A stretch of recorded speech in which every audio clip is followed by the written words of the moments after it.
Okay, so more than anything else, I just wanted to take advantage of my improving health to get thoughts out as I have them. And today I was thinking about, not for the first time, how I can't escape from philosophy. Philosophy's cognitively, for me, it keeps re-intruding on everything else I try to become interested in. But not everything else, but everything else theoretical.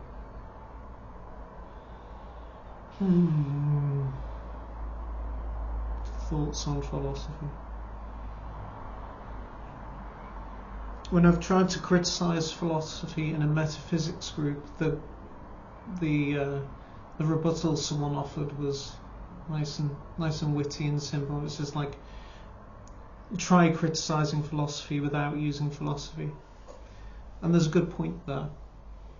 And I've come back to thinking about this when I was trying to look at, is it Alfred North Whitehead's process philosophy? And which I had been looking at and asking myself, is this essentialist? If so, is it an advancement or perfection of essentialism? Because the thing about essentialism to me is just like obviously and intuitively nonsense, right? Or so I think. And then I read Jung. So you know, the whole if you start with Plato, but it's the same idea that there are forms, essential ideas, the perfect ideas, concepts like truth and beauty, etc. They all exist in some other. They don't exist in reality, but they exist as ideas. And we all have some sense that, like in heaven or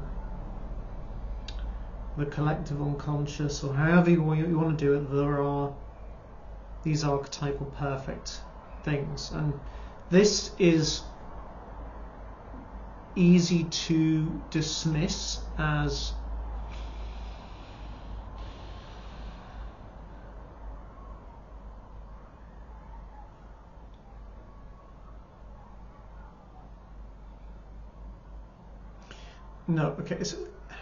it goes like this. It's assumed, right? You assume it's there, and I go, well, just because we talk about these things because we have a common idea of it, why would you think that there is a perfectly shared common idea?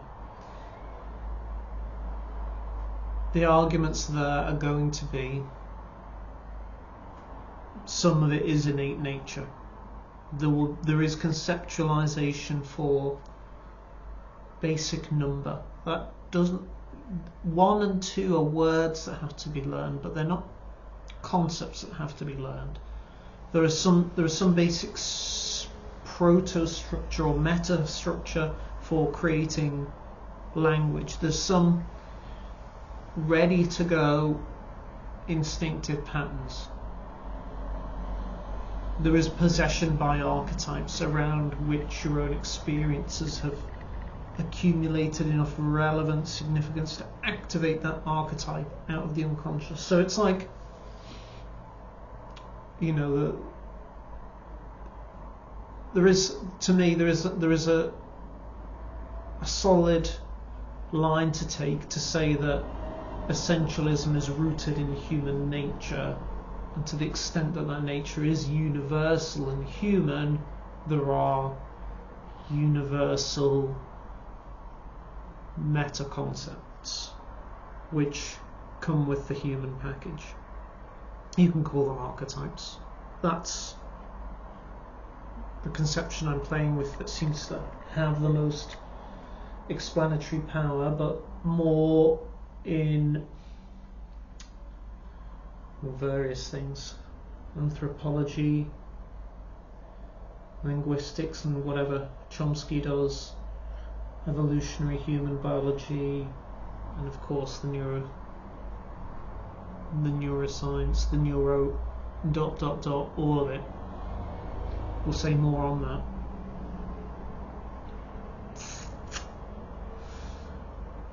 Why do I object to it? I object to the spiritual essentialism because it wants to make this clean cut between it and relevant experiences.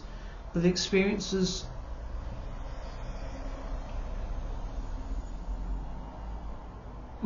it's as if the perfect a priori essential class is in a superior position compared to any real instance. Like we have a perfect concept, or was some example, a perfect concept of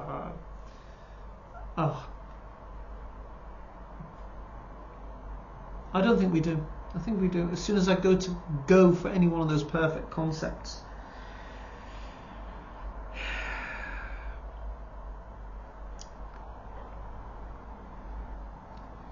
let's start again. Okay, so if we take that once again, so it always seems to be computer science that gives the most useful analogies for what I think are core metaphysics, neuroscience, psychology, and human issues.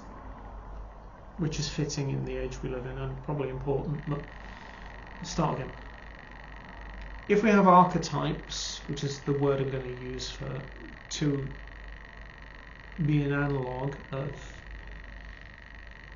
essentialist forms, ideals, universal abstract concepts. What would you say? Abstractions of universal meta concepts. Is that right? Forget it. Besides the point. But anyway, if we're going to take class, an instance of the class, here is the class of all tigers in my head, and this is a particular tiger. That breaks down quite quickly as being a posteriori. That's experiential, right? That had to be taught. You had to be taught the word tiger.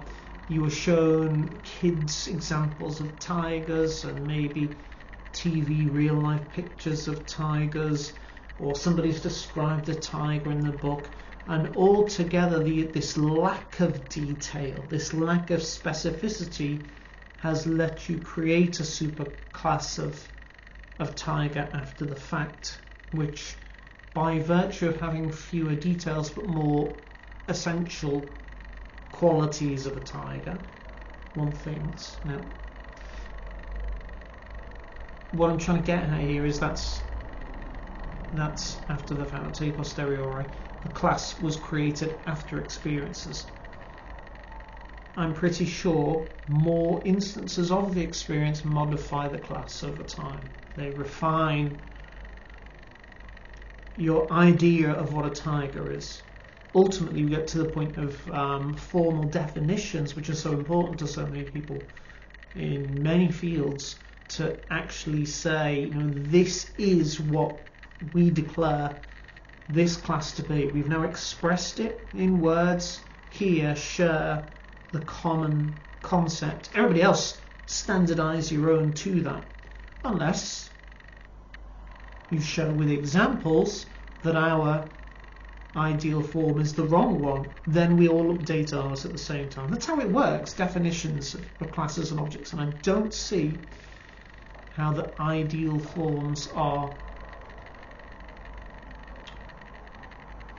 ideal forms. They're not. That's just, that may be where it gets interesting, is maybe that is how a particular style of cognition works and makes it appear like that, because it does not, the consciousness skips the part where the link to the empiricism is clear or retained. You just get on with having the concepts, with not paying any attention or even ever having been perhaps aware of how those concepts arose. You don't know.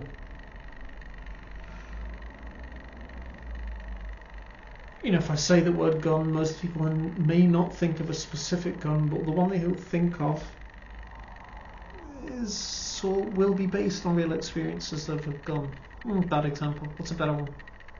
A more interesting one is maths. The maths is interesting in a lot of ways because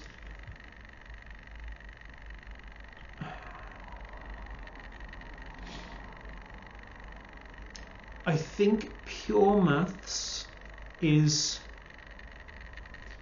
one level higher, is one level of metaphysics more meta than philosophy. It's religious mysticism that has been successfully translated down through the layers. It's to be fully exposed. Okay, so what I think is maths is socially and culturally, this is like pure mathematics, you know, at the formal and symbolic and most theoretical and most abstracted levels possible, where we try to get at what are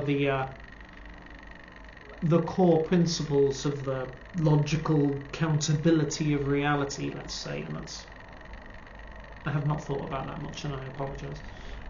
You know what I'm driving at, though. I think maths happens to just be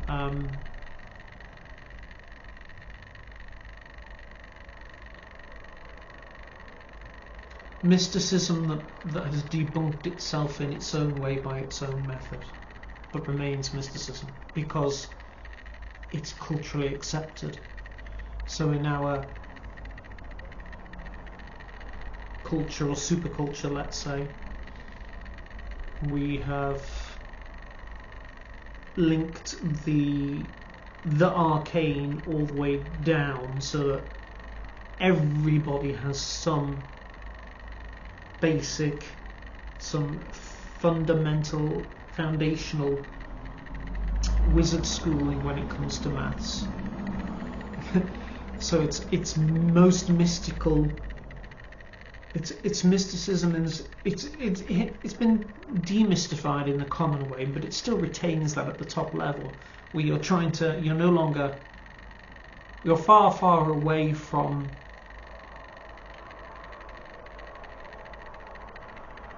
anything that can be dealt with as if it weren't essential. And it's soon after that level that you get into things like, what is number? Like the philosophy of maths shows its, where essentialism has its strongest argument is at the level in which empiricism,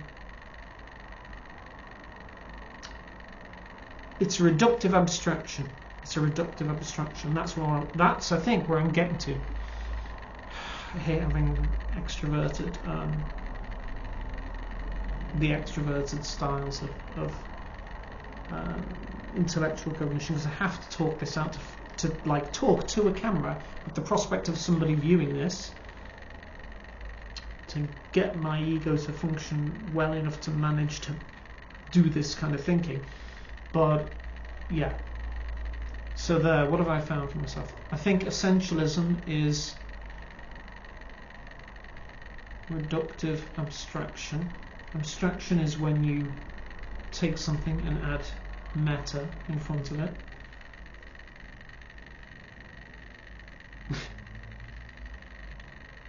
If you abstract away from the empirical, you head towards spiritualism. Right? Empiricism, spiritualism. I'm saying higher, but with care. It's not yet clear to me whether logic is lower or on kind of the same evolutionary later stage as human intuition, but I think it's likely to be a complex co-evolution of time, and the sophistication is not even more waffle. This is how you begin to think straight, is first brainstorming.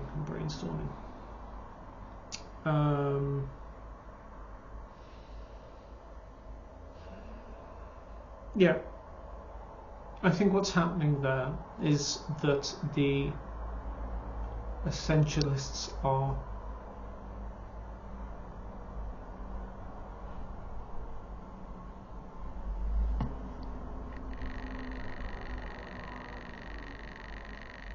only mistaking the flow of time, the causality in a way, Now, I think a lot of those same essentialists will be of that time as a flat circle variety, which is right subjectively at the level of consciousness and human experience. All this has happened and will happen again.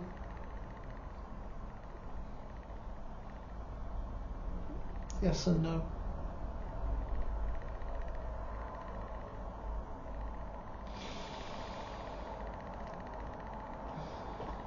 Am I intelligible? I don't know.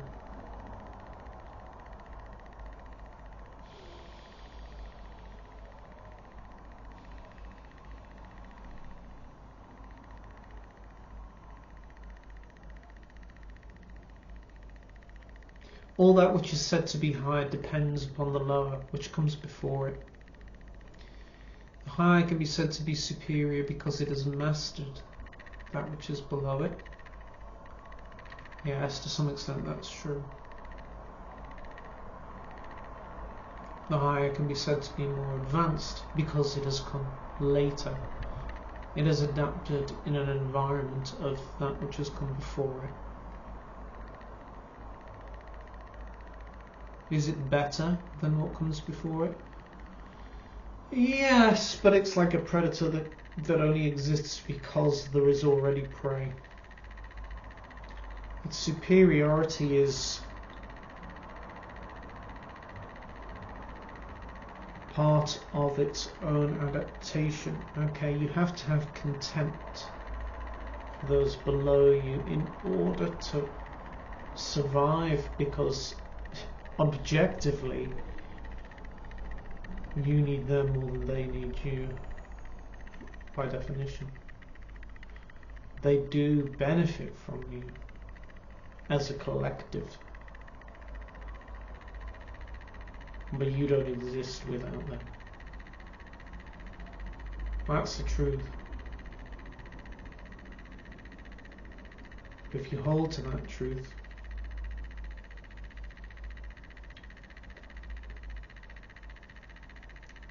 how can you treat them with contempt? How can you be actively superior?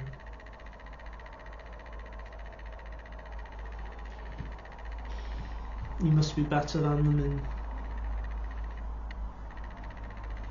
many ways. Ideally, you have to believe it. Or you just have to, you have to believe that you are worth the very best. Anyway, wow, what a digression. Even early night.